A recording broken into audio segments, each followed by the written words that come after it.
everyone, Crystal Shawanda here to talk about my album Churchhouse Blues, one track at a time.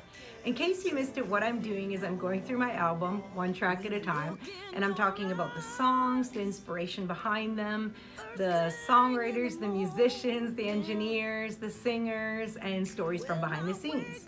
If you've missed the first 8 vlogs, I highly recommend that you go back and check them out because you find out all kinds of stuff that you would never know unless you watch these vlogs. And I usually include some pictures and some video. So yeah, when you have some time, go back and check them out. Before I move on to the next track, I just want to say that I am so freaking excited because I just found out today that I was nominated for 2 Juno Awards in 2 different categories for Blues Album of the Year and Indigenous Artist of the Year. I can't take it no more. And the world got me missing. And I'm just over the moon about it. I'm so freaking excited. I think I already said that, but I am. And I'm just really, really thankful. I'm so thankful to my team at True North Records for working so hard to make this happen because I know this wouldn't have happened without them. And I'm so grateful to Jeff Kulowick. It's nice to have somebody believe in me that way and see that kind of, to have that kind of vision. So, and thank you so much to all the musicians, the songwriters, the singers, the engineers, the photographer even, and the designer of the album cover for making this album what it is. And of course, thank you to my producer, D. Wayne Strobel, who is also my husband and played all the guitars on this album. You know, sometimes people sell him short because he's my husband, which is really unfair because he's super talented and is really good at what he does. And so it was really awesome to see his work being recognized this way. Thank you so much to everybody at the Juno Awards who made it possible for me to be nominated. The people who have to make all the hard decisions of narrowing it down. Thank you so much for recognizing my work, my craft, and for the encouragement of what's to come as we work on the new album. It really doesn't matter if I win or not. I mean, of course it would be nice. But it really doesn't matter. I feel like I've already won just to be recognized, just to still be in the game, you know? I'm still here singing my heart out, and I'm so grateful. So thank you so much to everybody, all the fans out there, all of you out there who buy my music and support me. Thank you so much everybody at Blues Radio and all the blues publications who gave us fantastic reviews on this album. Thank you so much. So anyways, I just wanted to share that with you guys all. So we're gonna move on to talking about what we're here for. We are nearing the end of the album. We are at track number 9. This is I Can't Take It. When I wake up, no makeup, you still say, girl, come put it on me. So I Can't Take It is a song that was written by Morgan Alexander, who's a singer-songwriter who lives here in Nashville, Tennessee, and he plays a lot here in town actually. So if you follow his socials on social media, you can, and you're passing through town, you should check out one of his shows, Morgan Alexander. And the song was also written by KG Green, who's a singer-songwriter, musician, who's also here in Nashville. So incredibly talented. And then it was also written by Darren D. Rock James, who's a very good friend of ours. And we actually met Darren down at Bourbon Street Blues and Boogie Bar. He also co-wrote one of the other songs on the album, Blame It on the Sugar, and he plays a lot with the Stacey Mitchard Band. And he's just awesome. He's a producer, songwriter, musician, and a really cool human being, and we just love working with Darren. And we're so excited. We've actually been writing with him this past week, writing with him on some new material for the new album that we're working on right now. And so I'm really excited about it.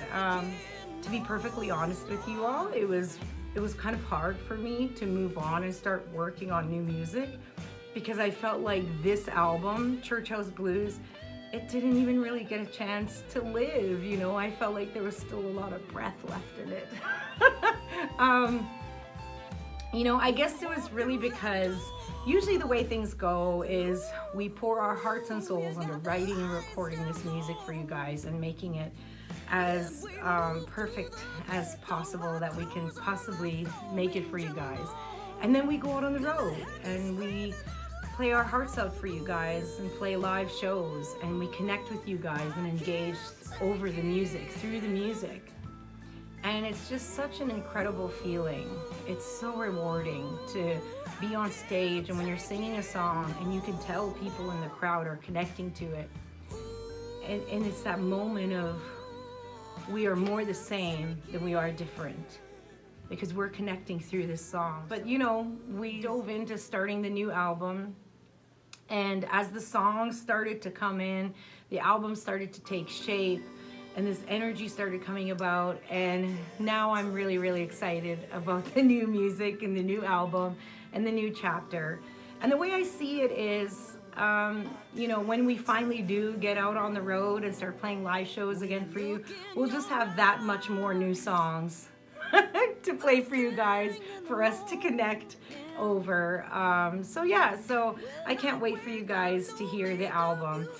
Probably by the time I'm done doing the last vlog for this album, which is the next vlog, we'll already be done the recording phase of this album and moving into the mixing phase for the album. So yeah, so that's what's been going on.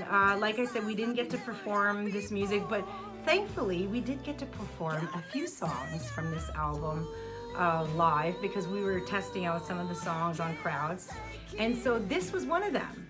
And I actually got to perform this song at a really, really cool event in Toronto, Ontario at Casaloma, which is this really cool castle in the middle of the city of Toronto. And it's an actual castle, and you can go in and take tours, and it's super cool. It's all furnished and everything, and there's all this history behind it, and they have this beautiful garden out back with these fountains, and that's where they hold this show that we got to be a part of. The show is called Soul in the City and is hosted by the amazingly talented Sean Jones, who's an awesome artist and human being. And it's a really cool event. They have like they set up these white tables and chairs and tablecloths and hang these chandeliers up, and it's just a really cute event. Everybody gets all dressed up to the nines, and it's just a really awesome event. Like, it's a really cool vibe. Like, you want to go and hang out there even if you're not singing there. And usually what I do is I go and I sit in with Sean's amazing band. He always has an amazing band. And so Dwayne and Jaja, they came with me as my dates, and they were my cheerleaders in the crowd. But yeah, another fun fact before I show you a clip of this performance is this castle is actually where they shot a part of the movie, the remake of Beauty and the Beast. Not the animated version, but the, you know, the real people. So anyways, they filmed some of it there. And so before we went to the show, I actually showed the movie to our little girl Jaja to get her all hyped up about it. And then we went to the performance, and we got there early so we could enjoy the castle. And again, I told her all about it, and she was so excited looking around.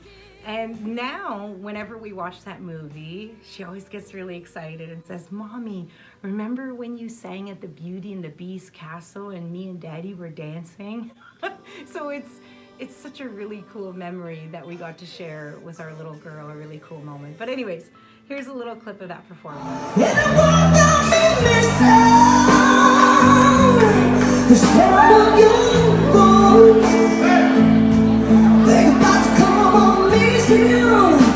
Yes, I am. Now I ain't got no choice.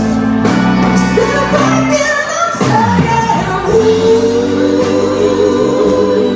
I can't take it. So that was my live performance of I Can't Take It. I hope you guys like it. If you want to see the whole performance, you can find it here on my YouTube channel. Just go to the favorites playlist and scroll down, and you will find the live performance of me singing I Can't Take It.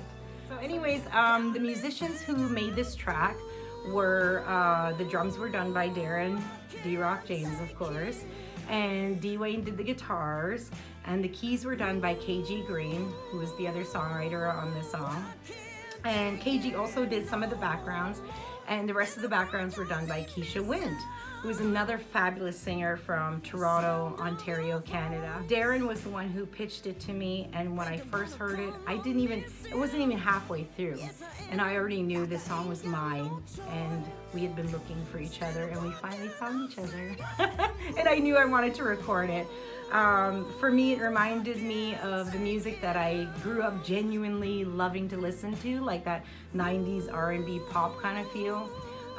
Some of the critics who reviewed the song said that it had a gospel tinge to it, and some of our friends at radio said it had a Motown feel. So, and then some people said that it was baby making music, which isn't a bad thing.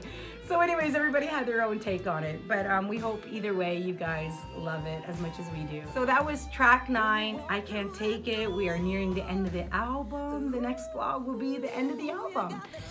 So if you haven't bought the album yet, Churchhouse Blues, buy today, stream it today. Follow me on Spotify, Facebook, Instagram, Twitter, and don't forget to subscribe to my YouTube channel.